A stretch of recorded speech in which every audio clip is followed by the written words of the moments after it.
இவர்கள் உட்கார்ந்துருக்கு ஆடிட் பண்ணுறதுக்கு. அந்த ஆடிட்டிங் ஒழுங்காக உட்காந்துருக்காங்க. திரு டிஆர் ரமேஷ் போன்றவர்கள், திரு ரங்கராஜ் நரசிம்மன் போல 100 வழக்குகள் போட்டிருக்காங்க. முதல்ல ஒரு கோயிலில் ஒரு ஈஓ உட்காந்துருக்காரு, சரிங்களா? இந்த ஈஓ எதன் அடிப்படையில் உட்காந்துருக்கான்னு சொல்லுங்கன்ற.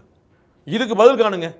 தமிழ்நாட்டில் ஸ்ரீரங்கத்திலேருந்து, சிறுவத்தூர்லேருந்து, மதுரையிலேருந்து பிரபலமான கோயில்களில் 50 கோயில்களில் வந்து வழக்கு போட்டு அவங்க வந்து இதெல்லாம் ஈஓ போட்ட செல்லாதுன்னு சுப்ரீம் கோர்ட் ஆர்டர் இருக்குது சார். ஈஓ போட்ட எந்த அடிப்படையில் நீங்கள் உட்காந்துருக்கீங்கிற கேள்வி.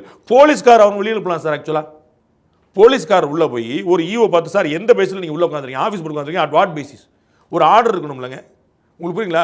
திண்டுக்கல் கலெக்டர் அலுவலகம் இங்கே அமைஞ்சிருக்கு அப்படின்னா அதுக்கு ஒரு ஜிஓ இருக்கணும். இந்த இடம் கிடைச்சிருக்கோம், நாங்கள் இந்த இடம் தனியார் இருந்துச்சு, அரசாங்கம் வாங்கியிருக்கு, இது நாங்கள் கையப்படுத்திட்டோம், இவ்வளோ காம்பன்சேஷன் அவர் கொடுத்துட்டோம், இது எங்களுடைய இடம், நாங்கள் கட்ட போகிறோம், பிடபிள்யூடி கட்டுது அப்படின்னு ஒரு அமைப்பு இருக்கணும்ல. சத்தம் காட்டாமல் வந்து ஈஓ 4லேருந்து நான் தான் ஈஓன்னு உட்காந்துருக்கேன். ஈஓன்றதே முறைகேடும் பொசிஷன். ஈஓ எதுக்கு, யார் சொன்னா, என்ன பேசிஸில் நீங்கள் சொல்லுங்கள். ஈஓ எப்போ வரலான்னு முதல்ல சொன்னேன் பார்த்தீங்களா?